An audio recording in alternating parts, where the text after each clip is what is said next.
Cette vidéo est sponsorisée par Jean-Paul Sartre, l'homme qui a théorisé que l'enfer, c'est les autres. Surtout quand les autres sont la génération qui a tout cramé avant votre arrivée. Il y a une sorte de grésillement dans l'air, une friture sur la ligne du progrès, un bruit de fond qui monte, qui enfle, et qui finit par ressembler au son de millions de smartphones qui s'allument en même temps pour crier au feu. Ce feu, c'est celui qui consume l'avenir d'une génération née post-crédit, la Gen Z. Cette cohorte d'orphelins du futur qui, de Jakarta à Antananarivo, a décidé que le spectacle de l'effondrement serait plus intéressant à regarder depuis la rue. Ce sujet, aussi bouillonnant soit-il, n'est pas le fruit de mon imagination morbide. Non, il a été exigé par nos mécènes distingués sur Patreon, qui visiblement aiment regarder le futur se consumer en direct.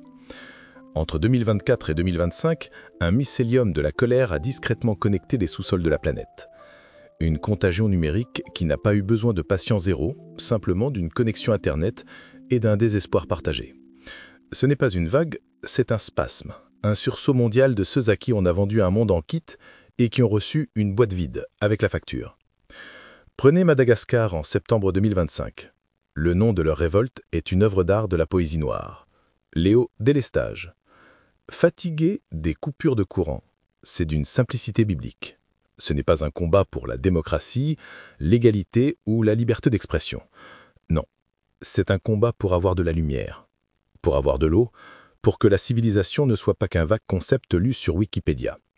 Quand 76% de votre population vit sous le seuil de pauvreté et que le seul service public fiable, c'est la coupure d'électricité, le contrat social n'est plus un contrat. C'est une arnaque. Alors, via TikTok, la jeunesse s'organise. Les slogans ne sont pas liberté, égalité, fraternité, mais on veut vivre, pas survivre. La réponse du pouvoir, 22 morts. Le président Rajoelina, dans un geste de panique magnanime, limoge son gouvernement. Un sacrifice cosmétique sur l'autel de la survie politique. C'est un peu comme changer les rideaux d'une maison qui brûle. Et ce schéma se répète avec une régularité morbide. Au Népal, le gouvernement a l'idée géniale de bannir 26 plateformes sociales pour étouffer la critique. Résultat, le Premier ministre est viré en moins d'une semaine.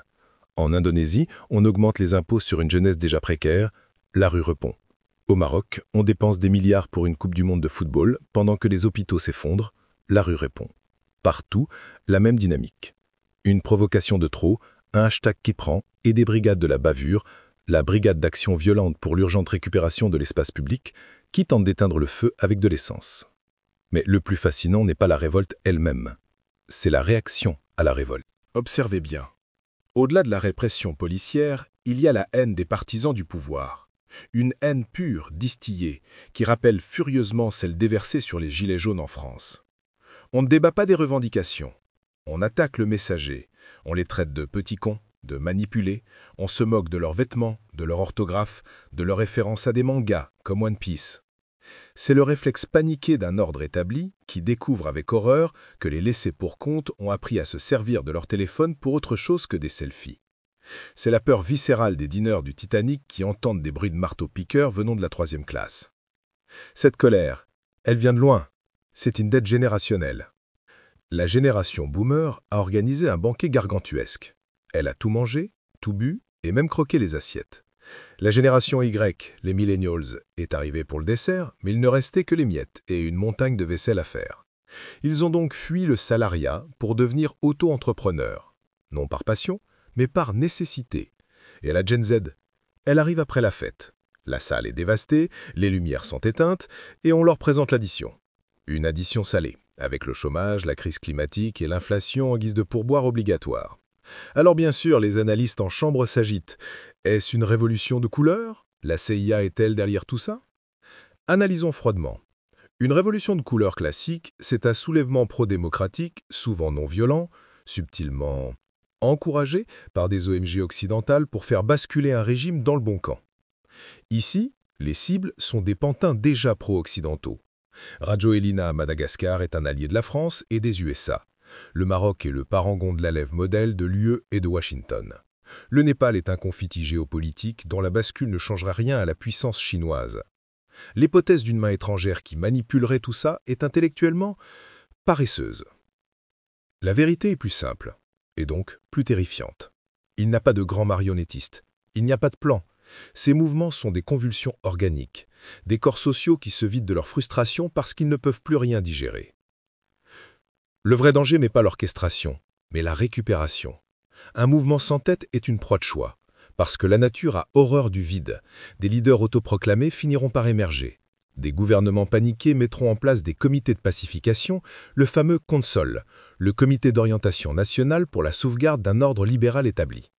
Des puissances étrangères, voyant l'opportunité, pourraient glisser quelques billets à la bonne personne pour orienter le chaos dans une direction qui les arrange. Le mouvement, né d'une rage pure et locale, pourrait mourir phagocyté par des intérêts qu'il dépasse. En attendant, le grésillement continue. Ces révoltes ne sont pas des révolutions au sens noble du terme. Elles n'ont pas encore d'idéologie de remplacement, pas de vision stratégique au-delà du « dégagez tous ». Elles sont le bug dans la matrice. Le cri primal d'une génération qui a compris que la promesse du futur était une publicité mensongère et qui, faute de pouvoir construire un autre monde, se contente pour l'instant de brûler celui-ci. Si cette autopsie du présent vous a plu, sachez que la morgue a besoin de fonds pour payer le formol et l'électricité. Notre Patreon vous ouvre ses portes réfrigérées. Vous y trouverez les notes complètes, le script, les sources, et vous pourrez voter pour les prochaines victimes à disséquer sur cette table. Un like sous la vidéo est aussi une façon élégante de nous dire que vous appréciez l'odeur du napalm au petit matin. Les liens sont en description.